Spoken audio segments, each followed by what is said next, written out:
Right, hi there, it's John McIntyre, Stage Time Promotions. We're in Wall to Wall Music in Livingston. That's Callan Sarah's shop. It's a brilliant shop. We'll get to a wee bit of that later on. But we're here with Ryan Ebear. No, Mr. Ebear. Mr. Ebear. Mr. Ebear. That's not a formal thing, it's just because my name's not actually that. Mr. Ebear. It's a long story. It's a long story, it's not but it's not David Jimmy Carr. No, right. But yeah, so you're an acoustic artist mostly? Mostly, aye. In the studio we kind of do drums and bass and that on the top of it, but live certainly, at the moment, acoustic. Right, and you've been doing this for quite a while then? Oh, a long time. Aye, too long. Too long, but I've been told for showbiz reasons everybody's 18 and happy, so... Aye. 18 and happy. Looking at the 2 years, we're obviously getting ID'd when we go for the Buckfast, get me? Well, I got ID'd for that monster earlier, so... we just get Lewis Capaldi to send us Buckfast. I'd been at that actually. That'd be He's great. got more money actually. But, right, so your most recent gig was the Dreadnought. Saturday. And that was on Saturday there, yeah, for Radio Grapevine, which is a kind of annual thing they do, I think, in the last few years. And I think they raise money for charity as well, which is great. For the hospital. Yeah, so that's brilliant. So how did that go? It went well, it was good fun. Aye. It's also really nice to see the other bands that are out there, because what I kind of learned was there's a lot of variety in terms of music, because you've got singer-songwriters like me, there's a lot of kind of even electronic. Fraser McLean, he was only 16 that I learned later on. It was phenomenal, and his approach was totally different. So have a look at that if you're online.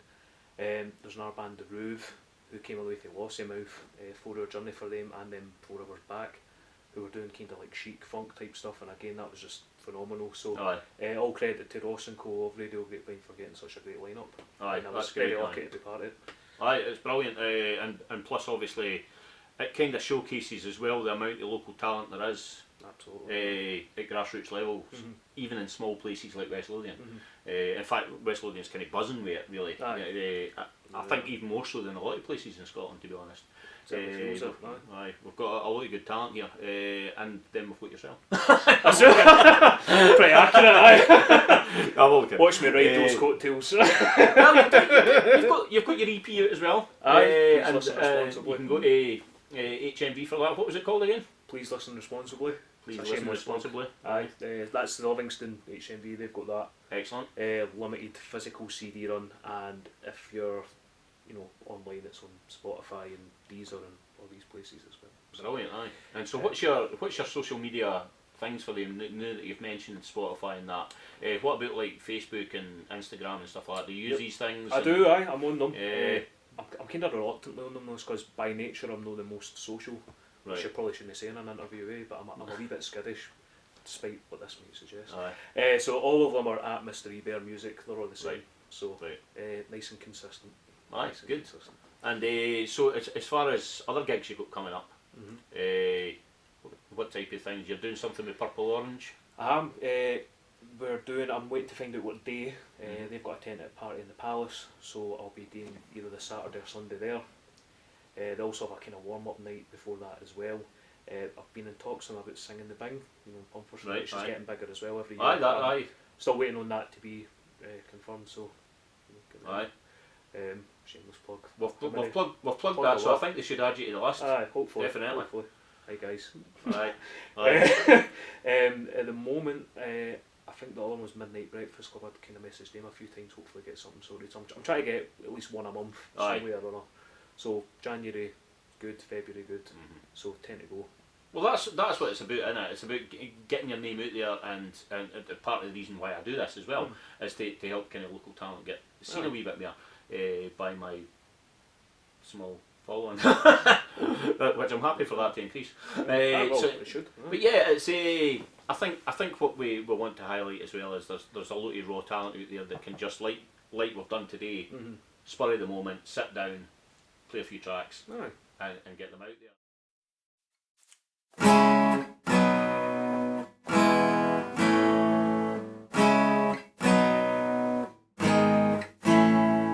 You and I and nobody else,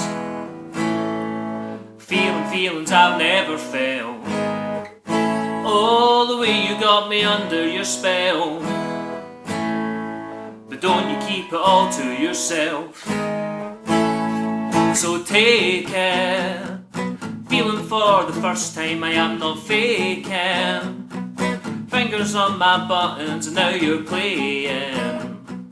Master of anticipation, and don't you keep it all to yourself. Just that touch of your love is enough to knock me off of my feet all week. Just that touch of your love, love. Just that touch of your love. And just that touch of your love is enough to take control of my whole body. Just that touch of your love, love. Just that touch of your love. Photographs with no t-shirt on. Why you making me wait so long, wait so long? Oh, I promise to keep this a secret I will never tell. But don't you keep it all to yourself. Do-do-do-do-do-do. Oh, take it. Feeling for the first time, I am not faking. Fingers on my buttons and now you're playing. Master of anticipation, and don't you keep it all to yourself. Just that touch of your love is enough to knock me off of my feet all week. Just that touch of your love, love. Just that touch of your love. And just that touch of your love is enough to take control of my whole body. Just that touch of your love, love. Just that touch of your love. And now my whole week is golden. Do you see me glowing? That's how I feel. I'm not afraid to fade into emotions, cause I know that this may be real. And just that touch of your love is enough to knock me off of my feet all week. Just that touch of your love, love. Just that touch of your love. And just that touch of your love is enough to take control of my whole body. Just that touch of your love, love. Just that touch of your love. Just that touch of your love is enough to knock me off of my feet all week. Just that touch of your love, love. Just that touch of your love. And just that touch of your love is enough to take control of my whole body. Just that touch of your love, love. Just that touch of your love. So when it comes to your guitar playing, what kind of influences would you say influence your songwriting? It kind of changed because I kind of like prior to 25 it was all metal, Right. all metal. So and know that I mean I still like metal. Mhm. Like I'm still fascinated by James Hetfield's rhythm playing. Right. The fact that that's all downstrum and I'm not going to nerd out a bit on camera because folk will just cringe at me. Maybe more so than usual. Plus me just being somebody who doesn't play any instruments, I would don't not hear have it. a clue. Aye. It'd be like you talking about a car. You know, V8 engine, no got a clue. V7, that's what I know. So it started off with kind of metal when I was younger, and then when I got kind of older, I like words, which is I know it seems like a kind of vague statement just to hit out with, but I kind of wanted to write stuff that was a bit more wordy, a bit more relatable for me, and hopefully for other people as well. Hopefully, you know, people have kind of asked it out for days and stuff that they're not too sure how to take it. If it's like good, you're going out for. If you've not heard it, then this won't make sense. But subject matter. We will link to it in the description. You know, it's kind of Scotland's obviously got a reputation of being a bit of a party. Yeah. Reputation. So folk are not sure if it's a kind of good or bad, and I think it's kind of in the middle. Aye, it is. It is kind of in the middle. You know, I wanted to write about stuff that happens. I know that seems a bit daft to say, but perfect by design, like your first, I suppose, mega big, can I say that, is that a phrase? Mega big relationship, and learning that you're a bit of a weirdo, but your partner seems to be alright with it, and maybe she's a bit weird as well. I think everybody needs to. I think I'm going to get bullet. Can we cut that? Actually, I'm really scared now. The thing is, I think every. Honestly, it took all these years to convince, and that's that hard work undone seamlessly.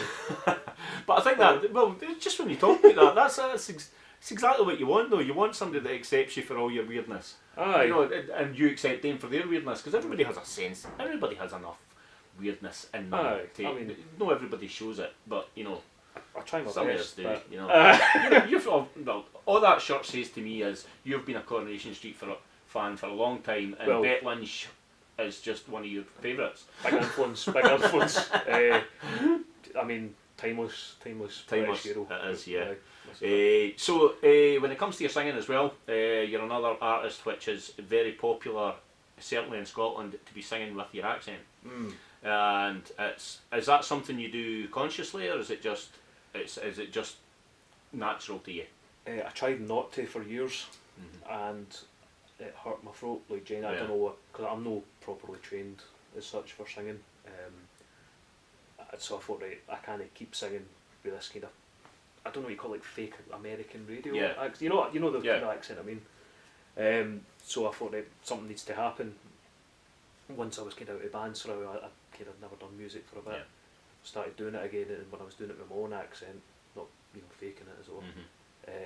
That's just how it came out, and that's been it since. So any other way, it genuinely just doesn't feel. Didn't feel right to you. Yeah. Aye, and it's quite popular as well. I mean, obviously when you go to bands like Biffy Clyro, and Akari do it as well, from local here as well, and Campbell's Wild do it as well from Edinburgh. So it is I think it's a very popular thing. Aye, I think there's because it's not because for a lot of singers it's not a natural thing. It's to sing with your accent, you know. So it's and it's become a very popular thing, especially with the Scottish accent, more so than other accents, I would say. So I think it's a good thing. It gets it certainly gets those Scottish roots out there straight away. I think as well when I was saying, because it felt natural, along with kind of writing stuff that was more personal, to then sing it with an accent that was faked would kind of take away the point of doing it. Yeah, it would take away the feel of the Aye. lyrics and stuff. Yeah. So and plus, especially if you're putting Scottish slang words in there as well. There's some of that. Well, especially when you're talking the single that you've got for the video out for dayz. So that's not really going to work if you sing that. No. If somebody sees that title and then you sing that in an American accent, it's not going to seem right, is it? No. And plus, another thing I noticed when you did the covers just before this interview is it adds your own flavour to that cover then. As well. Hope so. So you just hope that flavour isn't the old soaks. Well, I mean, it wasn't. Well, some folk like that. Exactly. Whatever you're into. Honestly, it's great, and I think when a cover's done, it needs to be different. It needs to be different. You need to add something to it. Exactly. There's no point repeating what's already happened. Exactly. And most of the time, if you try that, you'll not do better than the original. So what's the point? So do you have any plans for a release of anything this year? There's 2 singles done. They're in the bank. I want to go back in because I've actually wrote stuff since recording those, right? Which I think is better. Right. So at the moment it's just it's more a funding issue to get those done in the studio. And what I would ideally like to do is get them done for August when I'm in the Palace Zone, because I think I'd like to do them live. Yeah.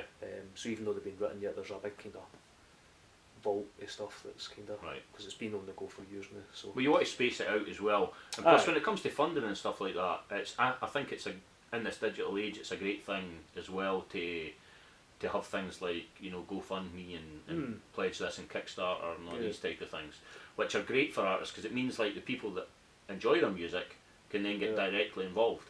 I've never actually looked into it, I'll be honest for myself. But I think it is worth looking at because I know there's bands like even the King Lot, who's well known in West Lothian.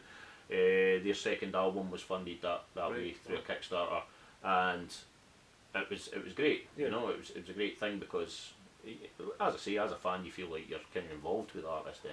I think there's as well. I'm not. Some people get kind of anti-streaming. I'm not any of that. I think when the HMV thing came through, I didn't want to just put CDs in and say, well, there's a CD, it's the same thing. So that's why they're all serialised. They're signed. There's stuff in the CD as well, like extra stuff. And I've said to anybody that does buy it, let me know. And I've got other stuff there I can send you that just for various reasons couldn't go on the CD at the time. So like acoustic versions and stuff like that. So that's great. I'm fairly open with that. I mean, if people are into it, I'm more than happy to say, well, here's more stuff. If you like definitely. If they're going to do that, I'm grateful for them to feel like that's kind of like you said, you want to be personalised. That's what I like. I want folk to kind of get into it.